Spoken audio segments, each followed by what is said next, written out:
Sesesy izay vondrona eto Antananarivo fa misy koa ny any amin'ny faritany dia tsy manaiky intsony ny amin'ny tsy fanatanterahany fitondram-panjakana ny Josiasina izay voafaritry ny didy mpanjakana laharana fa 420 tsipika 7 mahakasika ny indemnité de logement sy ny indemnité de résidence izay efa tokony sitrahana ary ireo rehetrarehetrareo dia nisy fanarahana natao tany Mahazo Arivo tamin'ny 10 ny volana septambra taona 2014 fa ho tanterahina tokony tamin'ny loi de finances initiale 2017 izay efa noarantsika lavitra hatramin'izao nefa tsy vita ny zavatra iny dia mbola nisy nampanantenanay hoe amin'ny LFR 2017 ho atao le izy ka nanjo tsy nisy zany tsy ho vitandray io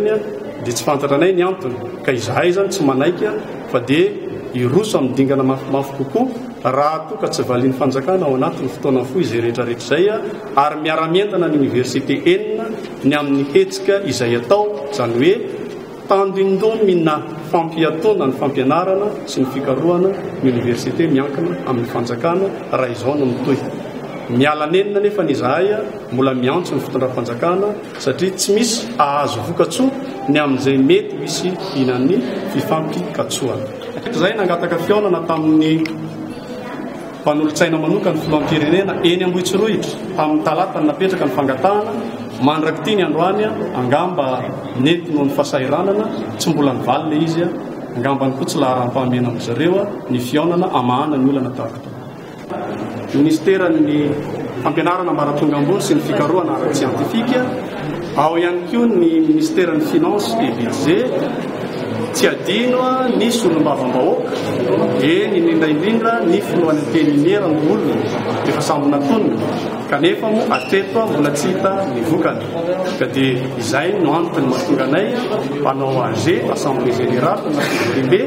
iantsona ny filoham-pirenena mba andray andraikitra satria amin'ny maha ray aman-dreny vahoaka azy dia tokony ho raisiny andraikitra manandrefy izany mba isiny filaminana hatrany amin'ny université miankina amin'ny fanjakana tahaka ny indemnité de logement satria zany raha ny sata mifehy ny mpampianatra mikaroka sy ny mikaroka mpampianatra dia tokony hahazo trano izahay kanefa taoriny ny taona 770 dia nisy ny vente location izay nataon'ny tompona andraiky mpanjakana tamin'izany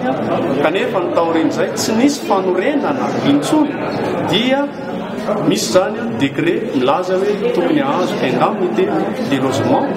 tokony ahazo indemnité de résidence hosolony izay mpampianatra mikaroka sy ny mikaroka anisan'ny zavatra takina ihany koa raha matsikaritra ianareo saika manerana ny université enina saika manerana ny foibe fikarohana misy eto Madagasikara dia alain'ny olona antsokosoko na amin'ny antoandro benanahary ny tany université sy ny tany ny centre noho izany takina amin'ny fitondram-panjakana manontolo mba handray andraikitra fa tsy ny ministera voakasika ihany satria harem-pirenena ireo tany ireo ka tokony ho averina na ho tazomina ho fanana mpanjakana hatrany tsy misakana zany ny amin'ny fanonerana ho an'izay olona ara-dalàna nanangana trano eo amin'ny tany université na amin'ny centre dia tokony ho indemnisena zany ireny araka dalàna kely